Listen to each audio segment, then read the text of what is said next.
നമുക്കിത് ക്ലിയർ ആയിട്ട് കിട്ടിയിട്ടുണ്ട്. ഇനി നമുക്കിത് സ്ലോലി എന്ന് പറയാം നമ്മുടെ മോൾഡിലേക്ക് ഇത് ഒഴിച്ചു കൊടുക്കണം. അപ്പോൾ നമ്മുടെ മോൾഡ് എടുത്ത് വെച്ചിട്ട് നമുക്ക് ഇത് സ്ലോ ആയിട്ട് അതിൻ്റെ ബേസ് ആയിട്ടുള്ള രീതിയിലാണ് നമ്മൾ ഫസ്റ്റ് ഒഴിച്ചു കൊടുക്കാൻ പോകുന്നത്. സ്ലോ ആയിട്ട് എല്ലാ സൈഡിലേക്കും ഇങ്ങനെ ഒഴിച്ചു കൊടുത്തിട്ട് നമുക്ക് ആ സ്പൂൺ വെച്ചിട്ട് അങ്ങോട്ടും ഇങ്ങോട്ടായിട്ട് മിക്സ് ചെയ്തെടുക്കണം. ഓക്കെ,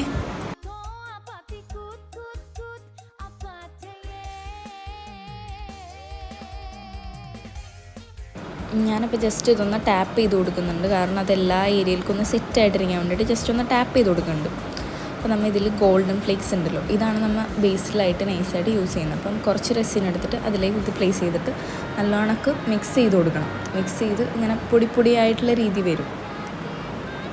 ഇത് കണ്ടില്ലേ, ഇത് കണക്ക് നല്ലപോലെ മിക്സ് ചെയ്ത് കൊടുക്കണം. മിക്സ് ചെയ്ത് കൊടുത്ത് വന്നിട്ട് ഇത് അതിലേക്ക് നമ്മൾ നല്ലോണം മിക്സ് ചെയ്ത് കഴിഞ്ഞിട്ട് നമ്മുടെ മോൾഡിലേക്ക് ഇത് ഒഴിച്ചു കൊടുക്കണം.